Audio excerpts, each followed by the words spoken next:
The following comes from www.xenu.net. It is reproduced here for the knowledge and edification of those that do not know the story. So, who is Xenu? I'm going to tell you a story. Are you sitting comfortably? Right, then I'll begin. Once upon a time, 75 million years ago to be more precise, there was an alien galactic ruler named Xenu.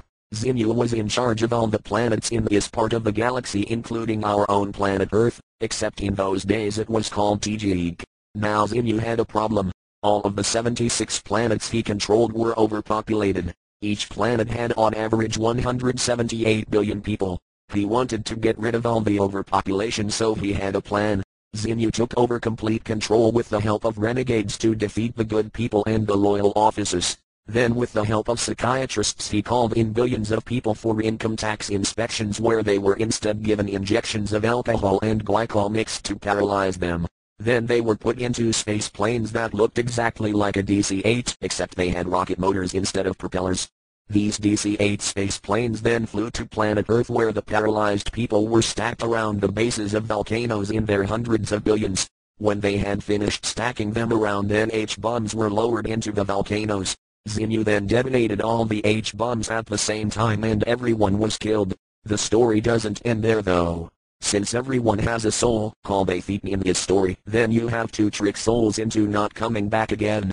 So while the hundreds of billions of souls were being blown around by the nuclear winds, he had special electronic traps that caught all the souls in electronic beams. The electronic beams were sticky like flypaper. After he had captured all these souls, he had them packed into boxes and taken to a few huge cinemas. There all the souls had to spend days watching special 3D motion pictures that told them what life should be like and many confusing things. In this film they were shown false pictures and told they were God, the devil and Christ. In the story this process is called implanting. When the films ended and the souls left the cinema, these souls started to stick together because since they had all seen the same film they thought they were the same people. They clustered in groups of a few thousand.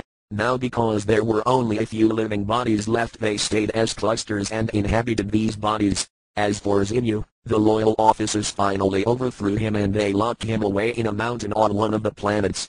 He is kept in by a force field powered by an eternal battery, and Xenu is still alive today. That is the end of the story. And so today everyone is full of these clusters of souls called body thetans.